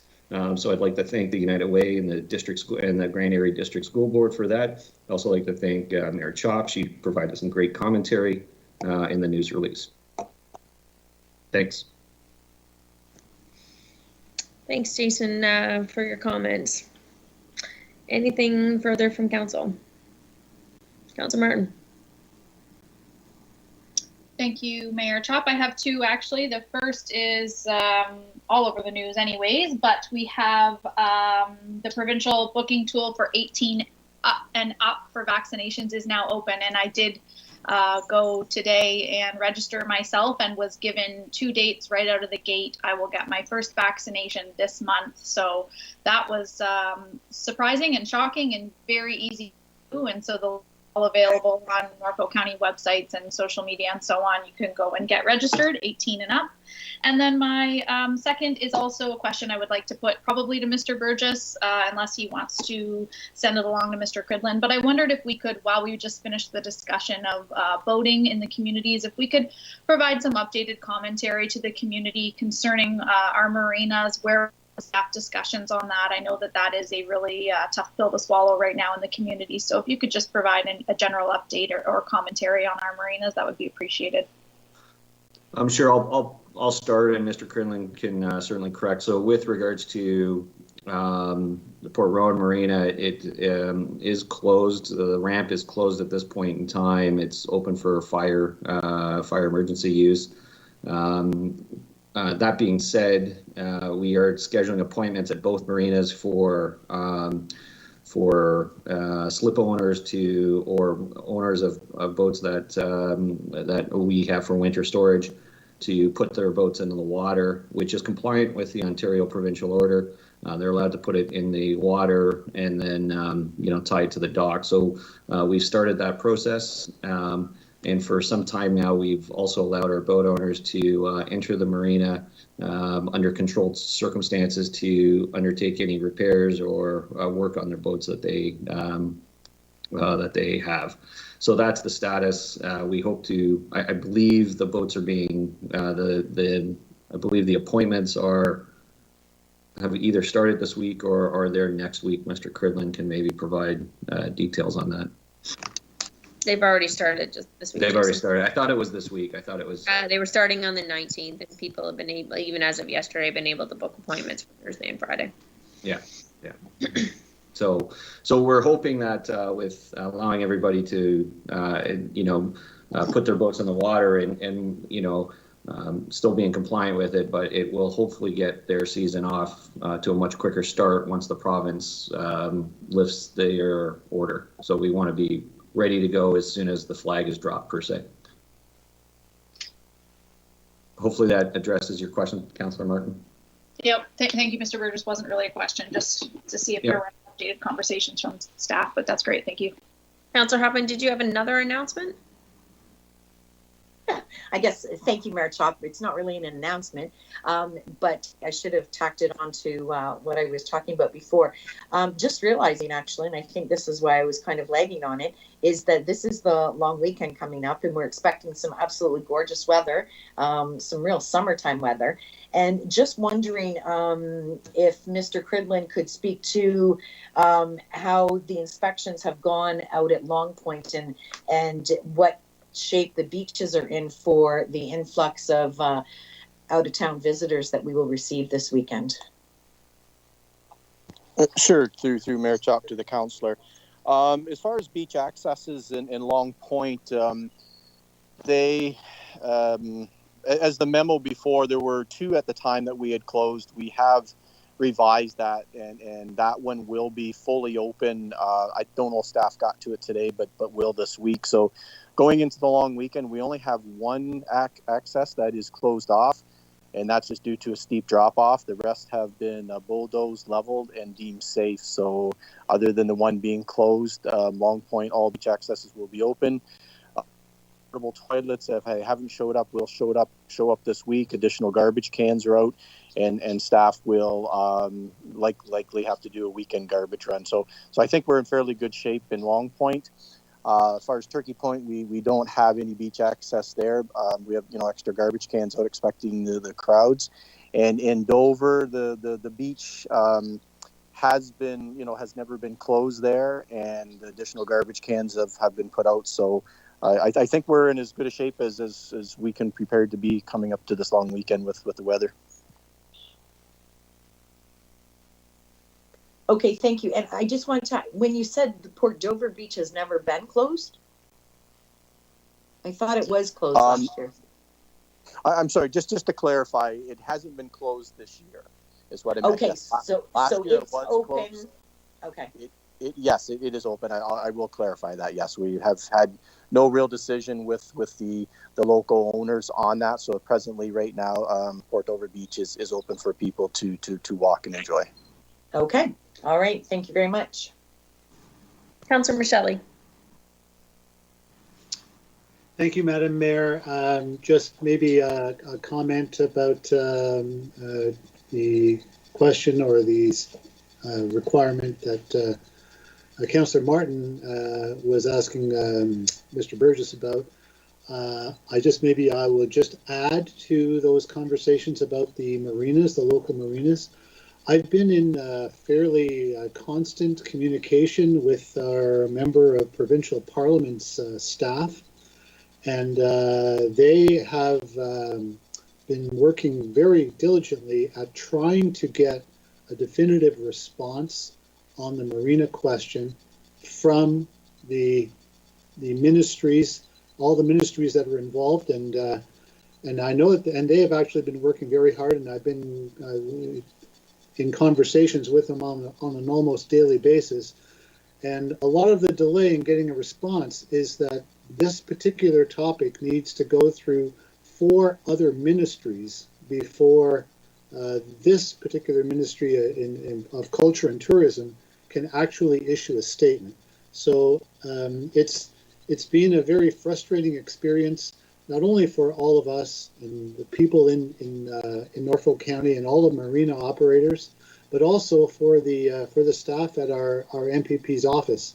They are trying their best to just get a simple statement that everybody can understand and work with.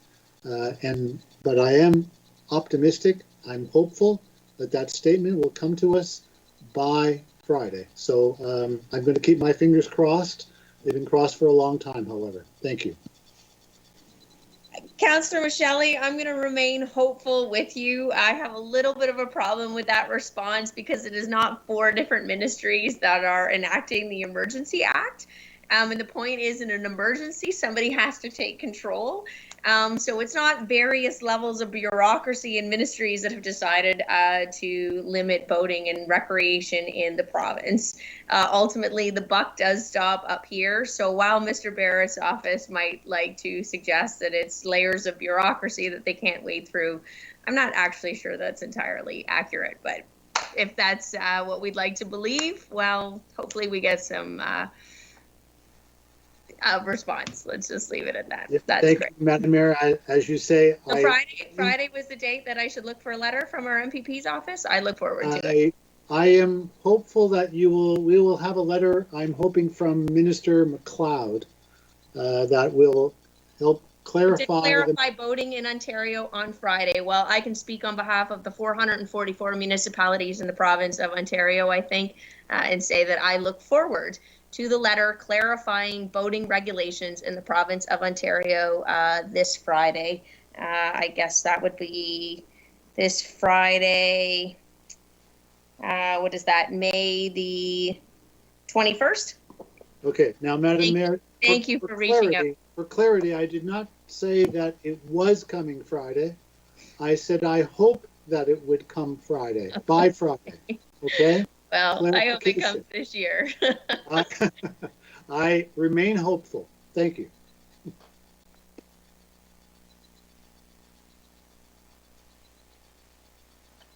It looks like the mayor's connection, I just saw it flash, said leaving, so I wonder if the mayor's internet connection went down. Maybe Kevin will reach out to her via phone, and maybe Councillor Van Passen can continue on the meeting. Well, I guess if the mayor bailed on us, then somebody has to carry on. I did have my hand up for quite some time. I also would like to first make an announcement, if that's possible, that it is sort of planting time. The farmers are out there. There's big equipment moving up and down the roads. I just ask that the drivers, have a little bit of patience. Don't try to get around that big planter and risk your life, somebody else's. Just take a breath, enjoy the view of Norfolk County, and take it easy a little bit. So, it's been one of my little pet peeves for years, because I used to be one of those guys sitting in that tractor, and you see some of the traffic that goes around them. It's rather dangerous. So, does anybody else have any announcements to make? Okay, Councillor Van Passen, I think I'm back with you here. You're back. My apologies. Is there anything further from council? My apologies. I think I just got so excited with all that voting talk and the clarification that's coming at long last. You probably ran down to the dock. I must have hit a button. So in that case, I think we'll go into closed session. I have in my notes, Kevin, that we have 3 items, but to the best of my knowledge, we only have 2. So I don't know if you can just clarify. Through you, I probably made that error in your notes. It is 2. No problem. I just wanted to make sure. So we are going to go into discussion, or into closed session rather, to discuss 2 items. Staff report CS21-31. That's a proposed property sale. I'd like to come back onto that discussion as to what needs to be in closed and what needs to be in open session. I'd like to keep at a minimum with council what's in closed, just in terms of the actual dollar figures, if there's questions from council. If not, I think the entire discussion surrounding the hub lands can be had in open session. And item B, which is an information memo regarding external legal counsel and litigation matters. Again, perhaps staff could provide a little bit of clarity, but I think we could also discuss most of that in open session. So to go into closed, we will rely on sections 239, 2, C, E, and F of the Municipal Act 2001 as amended, as the subject matter pertains to a pending or acquisition or disposition of land by the municipality, litigation or potential litigation, including matters before administrative tribunals affecting the municipality or local board, and advice that is subject to solicitor-client privilege, including communications necessary for that purpose. So if we can have a mover and a seconder to move into closed. Counselor Rabbit, seconded by Counselor Taylor. All those in favor? And that is carried. And Kevin, I think we'll stay on this link. Is that correct? Through you, Mayor Chop, that is correct. Just a couple extra points. We're entering into close at 4:48 p.m. And I'm not sure if you said the information memo regarding external legal counsel as the second item regarding litigation matters. That part I did say I did not give a time. So we're good. Thanks.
We're good.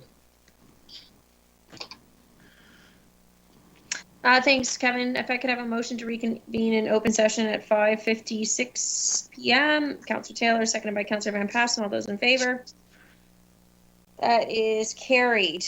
Okay, the first motion, the long anticipated motion in regards to the hubland.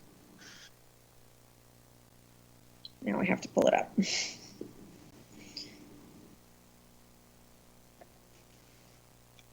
Madam Mayor, if I'm not mistaken, I think Councillor Columbus had a question for open before we proceed with that. Oh, yes, Councillor Club. Well, I was going to have the motion and a seconder, and then, but I guess Councillor Columbus, that might make sense even beforehand. Councillor Taylor, you're right. If you'd like to pose that question in closed session, I think was more appropriate for open session, which was in terms of the any of the offers that came forward to staff, whether any of them included, as I've seen from constituents from from the west end of the county, concern about the servicing costs and whether or not any servicing costs will be included in the purchase price for the hub lands. Okay, and it's understood that the subject property requires rezoning. But my question, which you asked me to ask in open session, was what is the expectation in this arrangement with respect to servicing of water, sewage, and storm sewers by the developer? So through the mayor to council and the councillor, this purchase and sale agreement is no different than any other developer coming in. They would be treated the same way as far as servicing. There's no additional commitments from the county for a contribution to any other servicing that would be outside, normal requirements of the county. Okay, Jason, if I could develop on that further, development costs, they will be expected as anyone else to pay for their development costs at the same price as anyone else in the county. Yeah, that's not even that's illegal. Yeah, they have to pay their DCs. Okay, great. That's settled matter for concerned residents. And the other one, Councillor Columbus, you just asked about was the zoning and that there will have to be a change of zoning. It is within the urban boundary, but we do recognize that as well. Who will bear those costs, Mr. Burgess, for change of zoning and other applications with Norfolk County? That is, like I said, no different than any other developer. If they want zoning changes, it's required to go through the planning process like anybody else. Okay, any other questions that we want to get on public record so that there's no further misunderstanding? Okay, so I do have a motion that's been prepared, I guess just to disclose to the public here. Of course, this is all knowledge, but Norfolk County has completed its marketing of the Hublands property. Staff recommended and council have approved the acceptance of an offer from Calibrex Developments. This offer is unique in that it provides for a significant financial offer as well as a partnership with the Haldeman Norfolk Housing Corporation to donate 1.5 acres to develop affordable housing. And staff, actually, my apologies, the word was to contribute 1.5 acres to develop affordable housing. Staff have been directed to negotiate some changes to the offer and proceed to a final closing, at which point in time council will provide full disclosure of the financial terms of the agreement.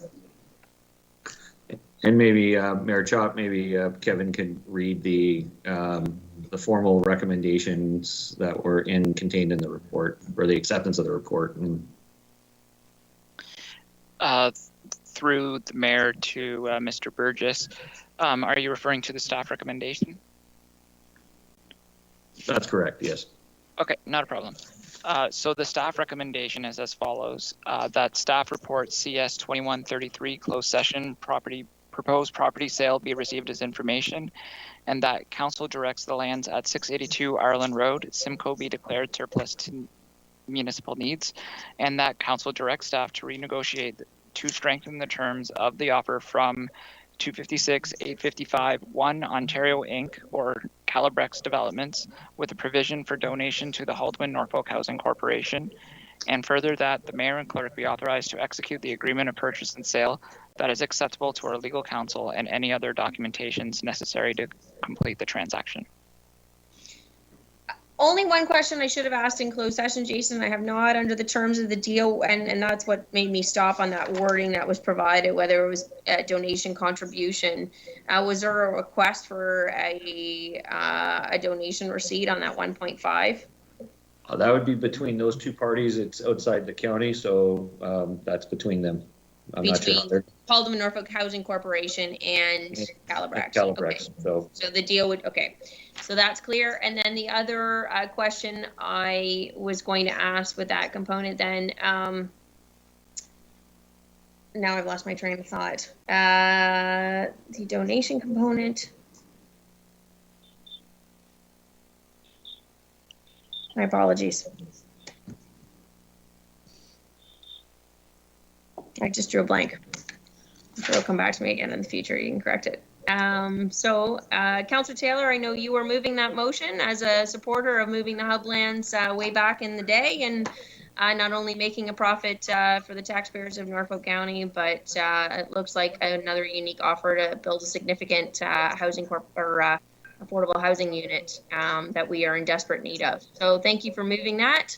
Is there a seconder for the motion? Councillor Rabbits, thank you very much. Any further discussion? All those in favor? Madam Mayor? Yep, Councillor Columbus, please go ahead. Yes, I'd like a recorded vote on this, Madam Mayor. 100%. And I just want to say that, as council is aware, I've been against this purchase of the hublands of the county from day one.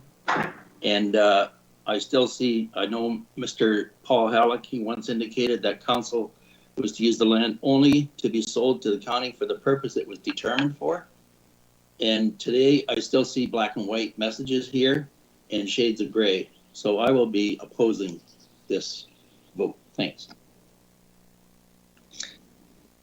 Okay. Mr. Clerk, if you could please call the recorded vote. Through Mayor Chair to you, absolutely. I'm going to go based off the screen here. So I'll start at the top with, well, off my screen, sorry, Councillor Taylor. Yes, absolutely. Councillor Huffman. Absolutely, yes. Councillor Michelle. Yes. Councillor Columbus. No. Councillor Rabbits. Yes. Councillor Van Passen. Yes. Councillor Martin. Yes. Mayor Chop. Yes. The motion carries. Okay, thank you. Moving on to the second item that was in closed session. I can't remember, Kevin, sorry, how we had it listed publicly. If you could help me out. I don't have my agenda now. Could I call on the Mr. Burgess to assist? It was just what we had it listed as. So it was information memo regarding an external legal counsel memo, regarding litigation matters. Yeah, it was information memo from Mark Abrazian and Shane Harris regarding Richard Mercy and Randy Mulwiney. Okay, and that staff, the motion is that staff proceed pursuant to the direction provided in closed session. That's correct. Mover and seconder. Councillor Michelle, thank you, and seconded by Councillor Van Passen. All those in favor? And that is carried. So, Councillor Van Passen, go ahead. Okay, you're good. I did have another notice of motion. We've already gone past that. I think I'll wait till the next council meeting to bring that forward. I think we've all had a long enough night, 6:06. That's doing pretty well. So thank you very much. And we will see you first Tuesday of the month will be the Public Hearings Committee at 3 p.m. Mayor Chop, may I have two more motions, one for confirming bylaw and one to adjourn council? Sorry, Kevin. Thank you for keeping me on my toes. If I could have a mover for confirming bylaw. So excited to get out of here. Councillor Taylor, seconded by Councillor Columbus. All those in favor? And that's carried. And finally, a motion to adjourn at 6:06 p.m. Councillor Huffman, seconded by Councillor Michele. All those in favor? And that's carried. You can always count on you, Councillor Huffman.